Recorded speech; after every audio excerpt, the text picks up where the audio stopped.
Ya a las 5:25 para hablar de este y otros temas referidos al ámbito de la seguridad nacional.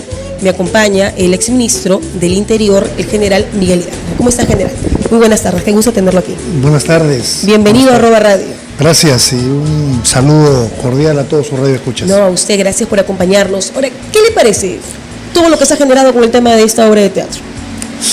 Bueno, fíjese, de un tiempo a esta parte, el actual gobierno quiere mostrar algunos logros en la lucha contra el terrorismo, que desgraciadamente es una lacra que todavía lo tenemos presente, aunque enquistada en el Brain.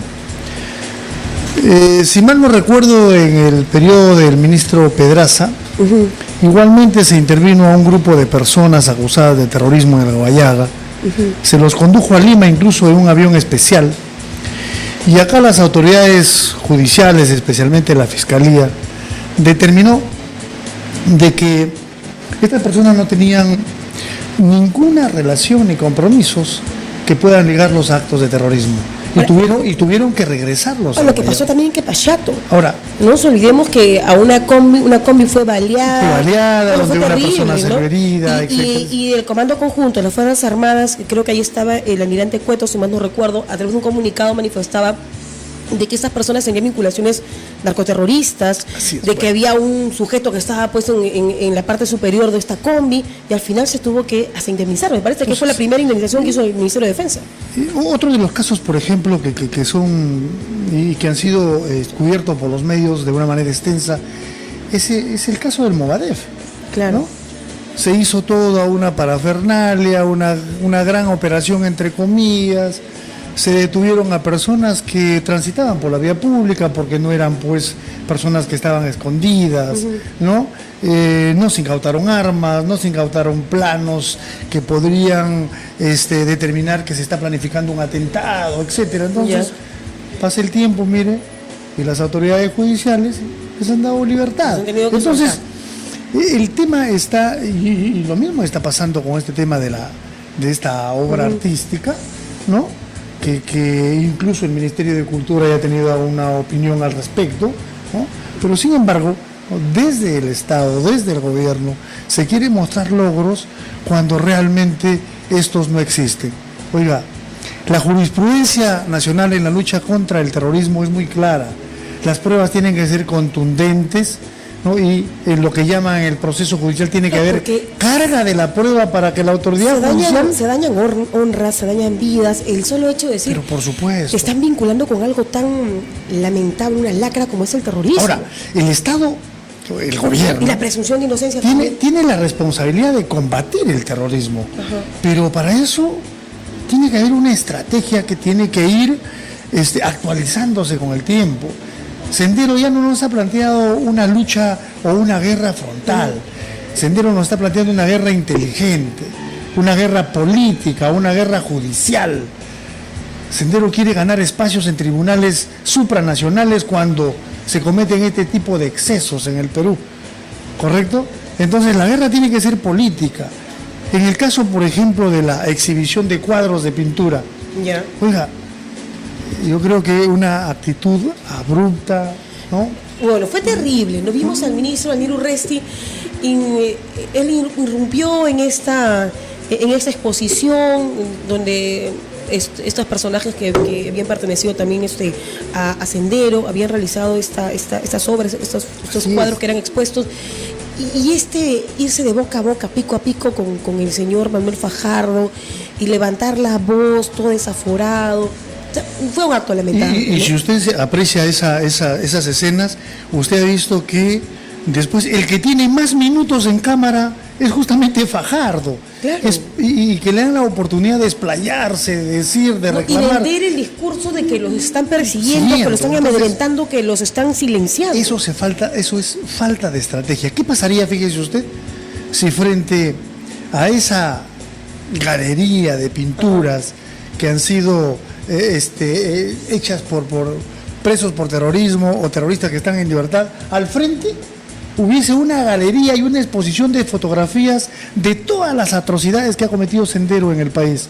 Torres de alta tensión, claro, centros de reproducción agrícola volados, puentes volados, coche bombas, etcétera. Es decir, esa es la guerra que tenemos que plantearle a Sendero. Una guerra política, una guerra con inteligencia, ¿no? De discurso, de mensaje democrático, inteligente, porque esta gente ha aprendido tanto que no va a cometer el error de agarrar un fusil. Ahora, porque lo que ha ocurrido ayer, general, a ver, todos se han pronunciado. Los de la oposición han criticado, han considerado que es una cortina de humo, que nuevamente el gobierno está emprendiendo. Es una obra de teatro que se está llevando a cabo pues, en una zona, probablemente una de las zonas más exclusivas de la capital, que es el Larcomar. O sea, digamos que una obra tan abierta, ¿no? Si quiero incentivar el terrorismo, la mayoría, pues, ese tipo de cosas no se hacen tan abiertamente y no, uno no paga pues tanta plata porque no está... Yo leía el día de hoy un artículo justamente relacionado con lo que ha pasado recientemente en Francia, ¿no? Con relación al ataque claro, lamentablemente con unos profesionales caricaturistas que a través de la caricatura expresan ideas y pensamientos muy claros, ¿no? ¿Qué pasaría, por ejemplo, si mañana más tarde algún productor de cine, de televisión o algún escritor hace de este escenario triste, violento, inhumano, una película o una obra? Está representando lo que pasó en el momento, ¿no? Entonces, incluso... Y no se puede decir por eso que se está rindiendo culto, se está haciendo apología. Incluso una de las condiciones, por ejemplo, para el tema de la apología es que el que hace apología pertenezca a la organización terrorista. Entonces, mucho peor, entonces, ¿no? Pero no fue la patinada del procurador antiterrorismo Julio Galindo. Mire, Julio Galindo trabajó conmigo. ¿Por qué él está convencido de que evidentemente sí se está rindiendo culto? Julio Galindo ha trabajado conmigo cuando era director general de la policía, coordinaba muchas cosas para poderlo apoyar en temas de su seguridad, en temas de sus desplazamientos y en el ejercicio de su función. Y posteriormente cuando era ministro también. Y yo creo que Julio Galindo ha hecho un buen trabajo anteriormente, pero creo que hoy está perdiendo objetividad. Yo veo a un Julio Galindo más como un operador político del gobierno, ¿no? De querer estar allí en cosas que generen noticia y que a veces nos distraen todo. Está muy seguido, ¿no? Así porque es. viene el tema de la exposición de los cuadros. Creo que no ha pasado ni 2 semanas creo que ha pasado. Así es. Y ahora estamos con el tema de esta obra de teatro La Cautiva. Y palabras lamentables, yo no sé cómo lo toman ustedes. Hoy el ministro Daniel Urresti menciona en conferencia de prensa, oigan, acá había un marketing tremendo, pues todos hemos salido ganando, ¿no? Ya. O sea, como que bueno, las disculpas, ni siquiera disculpas, ¿ah? Las explicaciones son pues lamentables, ¿no? O sea, en realidad pues a mí me parece difícil asimilar que venga esto de boca de un ministro que un día antes se estaba hablando de una obra que supuestamente era tan peligrosa, gente que estaba haciendo apología al terrorismo, algo que nosotros hemos vivido y nos duele todavía recordar. Y fíjese, y en ese afán de querer mostrar logros donde no existen, jalan y comprometen a una dirección como la DIRCOTE, que tiene su prestigio bien ganado y que se lo ha ganado a base de esfuerzos, destruyendo toda una cúpula criminal como fue la de Abimael Guzmán. Ese prestigio, esa imagen de la DIRCOTE se deteriora porque de alguna forma se compromete a esta unidad policial.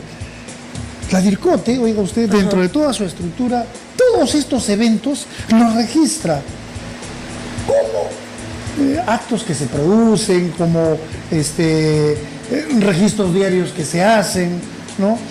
Lo registra, o sea, la DIRCOTE tiene conocimiento de todo esto, pero los profesionales de la DIRCOTE también saben que para que poder desarrollar una investigación conducida por un fiscal, tienen que haber elementos sustanciosos que posteriormente constituyan pruebas irrefutables. Claro, y lo básico, poder como usted una investigación. General, Mientras tanto no se puede hacer eso. Que estas personas, digamos que supuestamente estén promoviendo el senderismo, tengan cierta vinculación con este grupo terrorista, algo que evidentemente estas personas que se están llevando a cabo esta obra no la tienen. Así es, oiga. O no han encontrado en todo caso algo contundente, porque si yo puedo salir y decir de forma tan abierta y tan ligera, ¿no? Es decir, oiga, esta obra de teatro está promoviendo el terrorismo, el senderismo. Entonces nosotros que somos un país que hemos vivido eso, que nos duele todavía recordar, que nos ha chocado y que la Comisión de la Verdad recoge pues cifras incalculables hasta ahora de cuántas personas han fallecido en aquella época, obviamente que es un tema sensible, es algo que si un representante del Estado, en este caso el ministro o el procurador antiterrorismo Julio Galindo, hay que tomarlo con seriedad. Yo no puedo dar a conocer un día antes algo tan grave y al día siguiente decir, oiga, no pasa nada, es una nota informativa, ¿por qué tanta laraca, no? Pero fíjese usted, yo creo que yo quisiera ir un poquito más allá. Mire cómo este tipo de generar noticias, Movadef, los cuadros de pintura, esta obra de arte y otros eventos más, cómo generan toda una atención y nos apartan de los verdaderos problemas que tiene el país en el caso de seguridad interna, por ejemplo. Entonces, toda nuestra atención volcamos, nos vamos y nos fijamos en estos temas.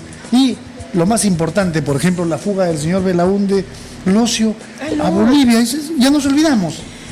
Ya como que son cosas importantes porque Belaúnde Locio es un elemento vital para la justicia, por supuesto, ese señor ha sido para esclarecer actos de corrupción, ¿no? Y eso es fundamental. Ahora, antes de irme a la pausa general, ¿usted está convencido de que todas estas escenas que están ocurriendo y que prácticamente tienen como principal protagonista al ministro Nilo Urresti desde hace ya varias semanas, pero en estos últimos días y sobre todo desde el día en que Carlos Ramos Heredia, fiscal suspendido de la Nación, da a conocer que Martín Belaúnde Locio fue o se encontraba en Bolivia, responden a algo completamente digitado, a que día a día el tema de la exposición de arte, ahora el tema de la cautiva, los insultos del ministro Daniel Urresti hasta con damas, con señoras que no tienen nada que ver en el asunto, con expresidentes, con líderes políticos, con excongresistas y todo lo demás, oiga, ¿responde a algo? Yo para mí, fíjese, para mí todo esto responde a una estrategia, ¿no?, de querer en principio generar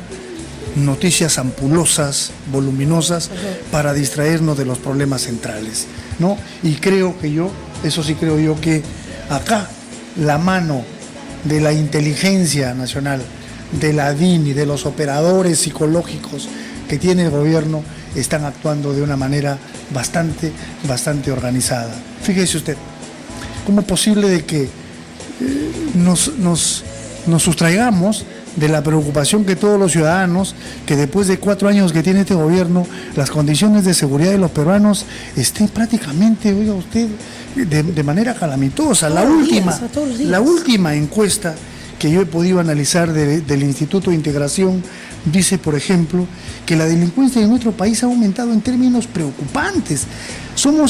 Tenemos como país el 82% de percepción de inseguridad y somos los número 1, ¿no? Perú es el número 1, el país que lidera el robo sin armas, es decir, el cogoteo, el arrebato, la cartera. Cuestión de segundos nada más. Así es. Entonces, esas cosas... No, y lo que no se dice, porque es algo muy preocupante, es que ahora ha habido un incremento considerable y en realidad lamentable de jóvenes sicarios, de la delincuencia juvenil. O sea, no se está tocando eso. Sí, o sea, no solamente estamos hablando de bandas organizadas, bandas que tienen pues años operando en la delincuencia, sino esto, ¿qué está pasando en este país para que los chicos de 13, 12, 14, 15 años estén dejando las aulas, estén dejando las casas para introducirse en estas bandas dedicadas a la criminalidad? Mire usted, le cuento mi experiencia. En el gobierno anterior, con la señora Premier Rosario Fernández, en los momentos de análisis y discusión de la problemática de seguridad interna del país, nosotros focalizamos parte de nuestro esfuerzo, ¿no?, la mayor parte de nuestro esfuerzo en el tema de la prevención. ¿Y por qué le digo? Porque el tema de la prevención es un tema multidisciplinario, donde la participación del Estado es de muchas oficinas. Se tiene que ver, por ejemplo, deserción escolar, Ministerio de Educación, claro, bullying, Ministerio de Educación, violencia familiar, el Ministerio de la Mujer, ¿verdad?, drogadicción. Es decir, trabajar con jóvenes en riesgo que están en el filo de convertirse en delincuentes, recuperarlos de alguna forma. En este periodo de este gobierno han entrado miles de personas en la cárcel, pero más o menos 5.000 jóvenes entre 18 y 25 años. Mira, 5.000. que en el tercer año del próximo gobierno, cualquiera que sea, van a volver a estar en la calle 5.000 personas que delinquieron, fueron a la cárcel, tuvieron una experiencia dentro del penal, perfeccionaron y que no se ha procedimientos de trabajado en el problema de fondo. Es que no estamos trabajando en el tema prevención. Y nosotros dejamos toda una infraestructura muy bien montada con la Fiscalía, con los ministerios comprometidos, con la sociedad organizada, con las APAFAS, con los padres de familia, porque allí es el tema. Claro, desde las familias, desde las Estamos casas, ¿no? como sociedad produciendo delincuentes y no nos damos cuenta que estos jóvenes que se convierten incluso antes de cumplir la mayoría de edad, De ya se convierten en sicarios, delincuentes, ¿no? De es lo que está pasando en el sicarios Callao. también, Entonces, claro.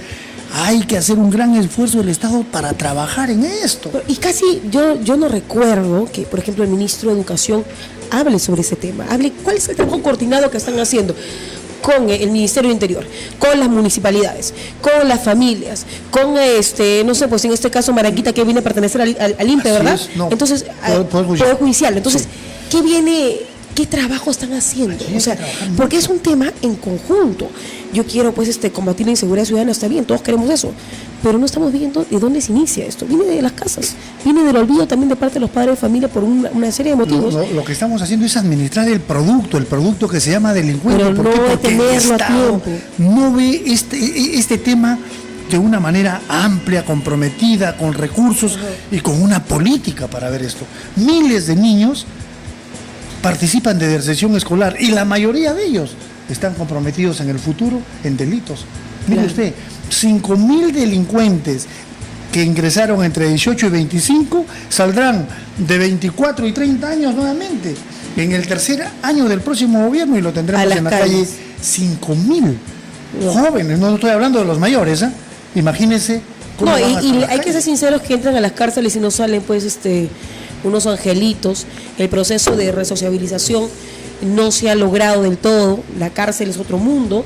Cada vez que vemos unas requisas nos admiramos en realidad cómo pueden ingresar televisores, celulares y todo lo demás en una cárcel supuestamente de máxima seguridad. Ahora, Yo le pido, general, que me espere unos segundos, vamos a la pausa, es hora de irnos al corte comercial. Gracias a todos por acompañarnos, no se olviden que estamos en www.radio.p, la información al alcance de un clic, visiten la página web y van a encontrar una serie de datos muy importantes, visiten todas las secciones y los programas, porque aquí programa que sale al aire, al rato no nada más está ya colgado en la web, pueden visitar también en nuestro portal en YouTube, todos los programas son grabados, así que aquel que se lo ha perdido ya sabe que lo puede volver a encontrar y mañana el programa se repite a las 11 de la mañana, a ver si me corrige mi operador por favor. Causa Común, 11 de la mañana para aquellos que no han tenido la oportunidad de escucharlo. En el Facebook nos ubican como @radio, en el Twitter como @_radio, el teléfono de cabina 682-1623. Me acompaña el general Miguel Hidalgo, exministro del Interior, analizando todo lo que está ocurriendo con el tema de la inseguridad y lo que está haciendo también el gobierno, que es lo que nos importa para frenar la criminalidad. Pausa y regresamos.